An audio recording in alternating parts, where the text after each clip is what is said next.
এক গর্ভধারিণী মা আজকে আমাদের সামনে চোখের পানি ফেলতে ফেলতে নিজের ছেলের কবরের সন্ধান চায়।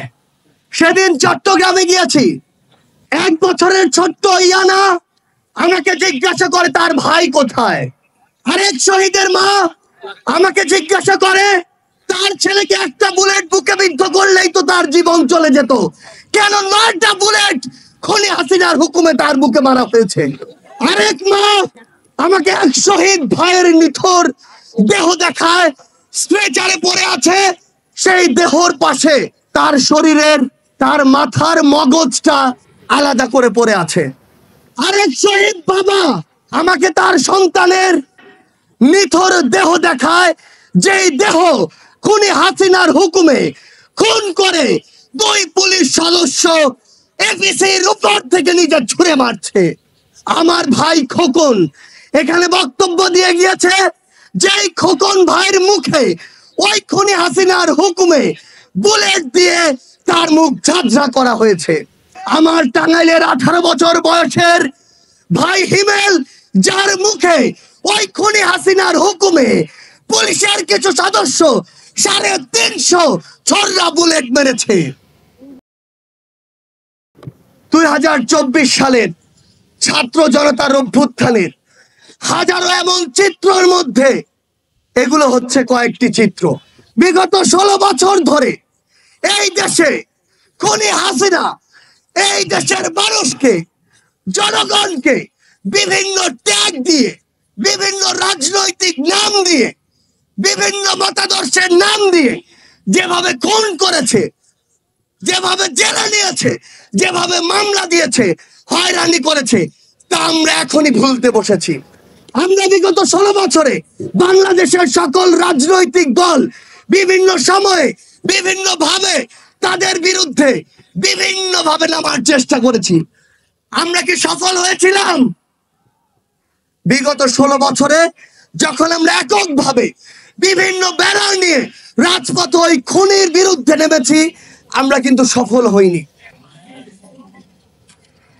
কিন্তু এই 16 বছরের জুলুম অত্যাচারের পরে সকল রাজনৈতিক মতাদর্শ, দল, মত, ধর্ম, বর্ণ, বয়স ভুলে গিয়ে যখন আমরা ঐক্যবদ্ধভাবে রাজপথে নেমেছি, খুনি হাসিনা দেশ ছেড়ে পালিয়েছে। কিন্তু খুনি হাসিনা দেশ ছেড়ে পালানোর পর এই নতুন বাংলাদেশে আজ কি ঘটছে সেগুলো আমাদের দেখা খুবই গুরুত্বপূর্ণ। এই নতুন বাংলাদেশে আজকে জেলায় জেলায়, থানায় থানায় বিভিন্ন ভাবে আমার যারা শহীদ ভাই, শহীদ পরিবার, আহত যোদ্ধা, তাদেরকে নিয়ে মামলাগুলো নিয়ে পলিটিক্যাল নেগোসিয়েশন হচ্ছে। আজকে টাকার বিনিময়ে মামলা লেখা হচ্ছে, টাকার বিনিময়ে মামলা উইথড্র হচ্ছে। আমরা ওই পুলিশ সদস্যদের, বাংলাদেশ পুলিশকে একটি কথা স্পষ্ট করে জানাতে চাই, ওই খুনি হাসিনা বিগত 16 বছরে আপনাদের এই প্রতিষ্ঠানটিকে টিস্যুর মতো ব্যবহার করেছিল। যখন প্রয়োজন হয়েছে, যেভাবে প্রয়োজন হয়েছে, আপনাদেরকে ইউজ করেছে। আর দিন শেষে যা আত্মসম্মান গিয়েছে, যা মর্যাদা গিয়েছে, আপনাদের গিয়েছে, আপনাদের পোশাকের গিয়েছে। কিন্তু আজ এই অভ্যুত্থান পরবর্তী সময়ে আপনাদের ওই পোশাক থেকে যদি ওই খুনি হাসিনার দোসররা কিংবা অন্য কেউ কিংবা অন্য কোনো গোষ্ঠী অন্য কোনো ভাবে ব্যবহার করার চেষ্টা করে, তাহলে আপনাদেরকে এক সময় আস্থা করে নিক্ষেপিত হতে হবে। বাংলাদেশ সেনাবাহিনী 2009 সালে তাদের যে ইমেজ, সেই ইমেজটি হারিয়েছে। ওই বিডিআর হত্যাকাণ্ডে যখন তাদেরকে, তাদের অফিসার ভাইদেরকে হত্যা করা হয়, তারা নিশ্চুপ ছিল ওই খুনি হাসিনার চক্রান্তে, খুনি হাসিনার হুকুমে। ওই শাপলা চত্বরে যখন আমাদের ভাইদেরকে বিভিন্ন ট্যাগ দিয়ে উগ্রপন্থী বলে হত্যা করা হয়েছিল, তখন যখন বাংলাদেশ সেনাবাহিনী তাদের জায়গা থেকে ওই তাদের পাশে দাঁড়ায়নি, প্রতিবাদটি করেনি, তখন তাদের ইমেজের ক্ষুণ্ণ হয়েছিল। 2024 সালে ওই কারফিউ দিয়ে খুনি হাসিনা যখন মসনদে টিকে থাকতে চেয়েছিল, তখন সেনাবাহিনী রাজপথে নেমে তাদের ইমেজের ক্ষুণ্ণ করেছিল। এই 24-এর অভ্যুত্থানে 5ই আগস্টে ওই খুনি হাসিনার হুকুমে এদেশের গণমানুষের উপরে গুলি না চালিয়ে বুক ঝাঁঝরা না করে জনগণের পাশে দাঁড়ানোর জন্য সেনাবাহিনী তার পুরো আত্মসম্মান আবারও ফিরে পেয়েছে।